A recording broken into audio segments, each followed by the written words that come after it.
जय श्री कृष्ण। सहजं कर्म कौन्तेय सदोषमपि न त्यजेत्। सर्वारम्भा हि दोषेण धूमेनाग्निरिवावृताः। अध्याय 18 श्लोक 48 व्याख्या। पूर्व श्लोक में यह कहा गया कि स्वभाव के अनुसार शास्त्रों ने जो कर्म नियत किए हैं उन कर्मों को करता हुआ मनुष्य पाप को प्राप्त नहीं होता। इससे सिद्ध होता है कि स्वभाव नियत कर्मों में भी पाप क्रिया होती है। अगर पाप क्रिया न होती तो पाप को प्राप्त नहीं होता, यह कहना नहीं बनता। अतः यहाँ भगवान कहते हैं कि जो सहज कर्म हैं उनसे कोई दोष भी आ जाए तो भी उनका त्याग नहीं करना चाहिए, क्योंकि सबके सब कर्म धुएं से अग्नि की तरह दोष से आवृत हैं। सहजम कर्म कौन्तेय सदोषमपि न त्यजेत्। स्वभाव नियत कर्म सहज कर्म कहलाते हैं, जिसे ब्राह्मण के शम दम आदि, क्षत्रिय के शौर्य तेज आदि, वैश्य के कृषि गौरक्षय आदि और शूद्र के सेवा कर्म, ये सभी सहज कर्म हैं। जन्म के बाद शास्त्रों ने पूर्व के गुण और कर्मों के अनुसार जिस वर्ण के लिए जिन कर्मों की आज्ञा दी है वे शास्त्र नियत कर्म भी सहज कर्म कहलाते हैं। जैसे ब्राह्मण के लिए यज्ञ करना और कराना, पढ़ना और पढ़ाना आदि, क्षत्रिय के लिए यज्ञ करना, दान करना आदि, वैश्य के लिए यज्ञ करना आदि और शूद्र के लिए सेवा। सहज कर्म में ये दोष हैं। पहला, परमात्मा और परमात्मा का अंश, ये दोनों ही स्व हैं, तथा प्रकृति और प्रकृति का कार्य, शरीर आदि, ये दोनों ही पर हैं। परंतु परमात्मा का अंश स्वयं प्रकृति के वश होकर परतंत्र हो जाता है, अर्थात क्रिया मात्र प्रकृति में होती है और उस क्रिया को यह अपने में मान लेता है तो परतंत्र हो जाता है। यह प्रकृति के परतंत्र होना ही महान दोष है। प्रत्येक कर्म में कुछ न कुछ अनुषंगिक अनिवार्य हिंसा आदि दोष होते ही हैं।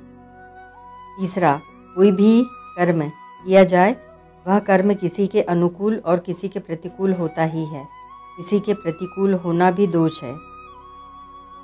चौथा, प्रमाद आदि दोषों के कारण कर्म के करने में कमी रह जाना अथवा करने की विधि में भूल हो जाना भी दोष है। अपने सहज कर्म में दोष भी हो तो भी उसको नहीं छोड़ना चाहिए। इसका तात्पर्य है कि जैसे ब्राह्मण के कर्म जितने सौम्य हैं उतने ब्राह्मणेतर वर्णों के कर्म सौम्य नहीं हैं, परंतु सौम्य न होने पर भी वे कर्म दोषी नहीं माने जाते।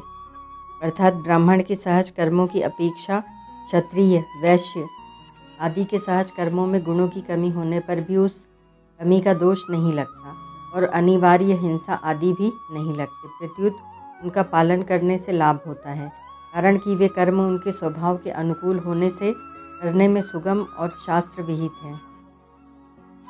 ब्राह्मण के लिए भिक्षा बताई गई है। देखने में भिक्षा निर्दोष दिखती है, पर उसमें भी दोष आ जाते हैं। जैसे किसी गृहस्थ के घर पर कोई भिक्षुक खड़ा है और उसी समय दूसरा भिक्षुक वहां आ जाता है तो गृहस्थ को भार लगता है। भिक्षुकों में परस्पर ईर्ष्या होने की संभावना रहती है। भिक्षा देने वाले के घर में पूरी तैयारी नहीं है तो उसको भी दुख होता है। यदि कोई गृहस्थ भिक्षा देना नहीं चाहता है और उसके घर पर भिक्षुक चला जाए तो उसको बड़ा कष्ट होता है। अगर वह भिक्षा देता है तो खर्चा होता है और नहीं देता है तो भिक्षुक निराश होकर चला जाता है। इससे उस गृहस्थ को पाप लगता है और बेचारा उसमें फंस जाता है। इस प्रकार यद्यपि भिक्षा में भी दोष होते हैं, तथापि ब्राह्मण को उसे छोड़ना नहीं चाहिए। क्षत्रिय के लिए न्याययुक्त युद्ध प्राप्त हो जाए तो उसको करने से क्षत्रिय को पाप नहीं लगता। यद्यपि युद्ध रूप कर्म में दोष है, क्योंकि उसमें मनुष्यों को मारना पड़ता है, तथापि क्षत्रिय के लिए सहज और शास्त्र विहित होने से दोष नहीं लगता। ऐसे ही वैश्य के लिए खेती करना बताया गया है। खेती करने में बहुत से जंतुओं की हिंसा होती है, परंतु वैश्य के लिए सहज और शास्त्र विहित होने से हिंसा का इतना दोष नहीं लगता। इसीलिए सहज कर्मों को छोड़ना नहीं चाहिए।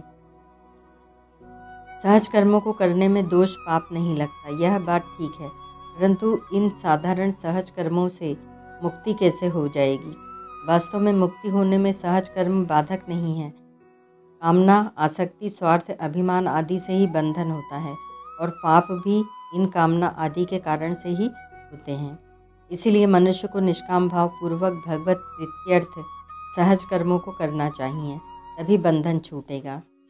सर्वारंभा ही दोषेण धूमेन अग्नि रिवाव्रताः। जितने भी कर्म हैं वे सबके सब सदोष ही हैं।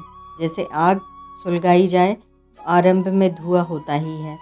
कर्म करने में देश, काल, घटना, परिस्थिति आदि की परतंत्रता और दूसरों की प्रतिकूलता भी दोष है, परंतु स्वभाव के अनुसार शास्त्रों ने आज्ञा दी है। उस आज्ञा के अनुसार निष्काम भाव पूर्वक कर्म करता हुआ मनुष्य पाप का भागी नहीं होता। इसीलिए भगवान अर्जुन से मानो यह कह रहे हैं कि भैया, तू जिस युद्ध रूप क्रिया को घोर कर्म मान रहा है वह तेरा धर्म है, क्योंकि न्याय से प्राप्त हुए युद्ध को करना क्षत्रियों का धर्म है। इसके सिवाय क्षत्रिय के लिए दूसरा कोई श्रेय का साधन नहीं है। गीता दूसरे अध्याय का 31वां श्लोक। परिशिष्ट भाव। निषिद्ध कर्म में आसक्ति होने से अथवा निषिद्ध रीति से भोग भोगने के कारण ही विहित कर्म कठिन प्रतीत होता है। वास्तव में विहित कर्म सहज स्वाभाविक है, इसमें परिश्रम नहीं है। 41वें श्लोक में यहाँ तक स्वकर्म, स्वधर्म और सहज कर्म शब्दों का प्रयोग हुआ है। इससे अधिक होता है कि गीता स्वकर्म और सहज कर्म को ही स्वधर्म मानती है। विहित कर्म करने में दोष तो होता है, पर कामना, सुख बुद्धि, भोग बुद्धि न रहने से दोष लगता नहीं। तात्पर्य है कि दोष लगना या न लगना कर्ता की नीयत पर निर्भर है। जैसे डॉक्टर की नीयत ठीक हो, पैसों का उद्देश्य न होकर सेवा का उद्देश्य हो, तो ऑपरेशन में रोगी का अंग काटने पर भी उसको दोष नहीं लगता। प्रत्युत निस्वार्थ भाव और हित की दृष्टि होने से पुण्य होता है। ओम तत्सत।